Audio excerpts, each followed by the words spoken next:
ఆ ఊళ్ళోకి ఆగంతకుడు వచ్చాడు. ఈ ఊళ్ళో నివాసం ఉందామనుకుంటున్నాను, ఈ ఊరి ప్రజలు మంచివారేనా అని ఊరి రచ్చబండ మీద కూర్చున్న ముసలాయన్ని అడిగాడు.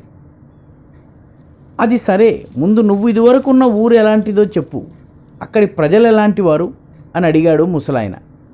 ఆ ఊరి పేరెత్తకండి, అందరూ దొంగలు, మహా చెడ్డవాళ్ళు, చుప్పనాతిగాళ్ళు, వాళ్ళని తలుచుకుంటూనే కంపరం ఎత్తుతుంది అన్నాడు అతను. ఈ ఊరి వాళ్ళు మరీ చెడ్డవాళ్ళు, మహా దొంగలు, మరీ చుప్పనాతిగాళ్ళు అన్నాడు ముసలాయన. అయితే ఈ ఊళ్ళో ఉండడం శుద్ధ దండగ అంటూ ఆ వ్యక్తి ఊరు వదిలి వెళ్లేందుకు సిద్ధమయ్యాడు. అంతలో ఇంకో వ్యక్తి వచ్చాడు. ఈ ఊళ్ళో నివాసం ఉందామనుకుంటున్నాను, ఈ ఊరి ప్రజలు మంచివారేనా అని ఊరి రచ్చబండ మీద కూర్చున్న ముసలాయన్ని అడిగారు.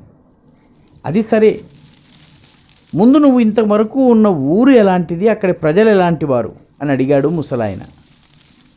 ఆ ఊరి వాళ్లను తలుచుకుంటేనే కడుపు నిండిపోతుంది, చాలా మంచివాళ్ళు, చాలా సహృదయులు అన్నాడు ఆ వ్యక్తి. ఈ ఊరి ప్రజలు కూడా చాలా మంచివారు, చాలా సహృదయులు, ఇక్కడ ఉంటే మీకు చాలా హాయిగా ఉంటుంది అన్నాడు ముసలాయన. అయితే ఇంకేం, ఈ ఊళ్ళోనే ఉందాం అనుకున్నాడు ఆ వ్యక్తి.